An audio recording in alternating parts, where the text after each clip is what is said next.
Okay, so I have a scrambled cube here. Let me just take a moment to inspect. Okay. Wow.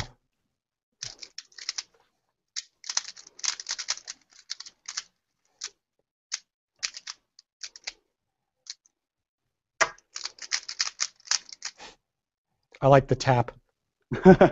Just had to align the layers, and that's it. I'm Paul Hoffman. I'm a math geek, and I'm the CEO of Liberty Science Center, an interactive science museum on the Jersey City bank of the Hudson River near the Statue of Liberty. And we're gathered here right now to talk about Rubik's Cube. Rubik's Cube will be 40 years old next year. And here at Liberty Science Center, in collaboration with Google and Erno Rubik, we are building a very large interactive exhibition to celebrate 40 years of Rubik's Cube and all the things that it's led to, that it's inspired engineers, physicists, filmmakers, artists. And we have experts on Rubik's Cube joining us from all over the world right now, from Budapest, from London, from Seattle, from Texas, from Michigan, and here in Jersey City. And first, I'd like to go to our very special guest, the inventor of Rubik's Cube, Erno Rubik in Budapest. 40 years ago, I never dreamed that will happen after so long time. I was sure I found something very interesting and inspiring. And I think one of the reasons why it has inspired so much cultural reflection is that it's very rare to have an object which is small enough and simple enough that you can look at it immediately and see what the puzzle is. It's at its essence a toy. It's playful, it brings joy to a lot of people, and there's this elegant simplicity to it. So, you know, we take that as sort of the spirit that we want to pervade throughout the exhibition. And the most stunning thing for me was, although, you know, actually when you calculate the number of symmetries, the number of different configurations of colors is of the order of, I think, what is it, something like 43 quintillion, 18 zeros. I think also there's something in us where we want to bring order to chaos, even though, as we've talked about, it's very difficult to solve for that element. It takes a huge amount of effort if you're not going to cheat and look at a YouTube video or get help from friends. But there's really not a trick to solving the Rubik's Cube.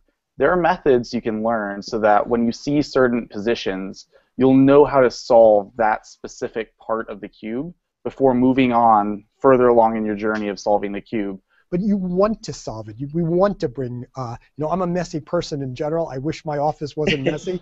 But, there's something in the human condition that I think that we want to bring order to chaos. And science is like that. It's both chaos and complexity. It's both formula and intuition at once. And I think it's that dualism that is such an important part of science, that you have to use the rigorous side of your mind, but you also have to be open to just letting your mind play. And so I find they mesh very naturally, and I find that, the reason why I enjoy making art that is inspired by biology or physics or mathematics in this case, is that it's beautiful. And I think that's part of the genius of this object, that in many ways it's like a kindergarten toy, but it actually teaches us profound things mentally, but also, I think, beautifully, physically. It teaches us about our relationship in space, because here's a little thing that we can hold in our hands. But what I love about this cube is the stunning discovery by mathematicians that although it's got so many different symmetries, actually it only takes 20 moves to return any configuration of the cube back to its original order. And that's why I choose the colors. The colors are very emotional elements of our life. If we are using the primary colors, that is very easy to distinguish, that helps. So I wanted to design the cube, the appearance of the cube, to help the user, to help the solver, because it was my belief and my experience that task is difficult enough by itself. You don't need to make it more difficult.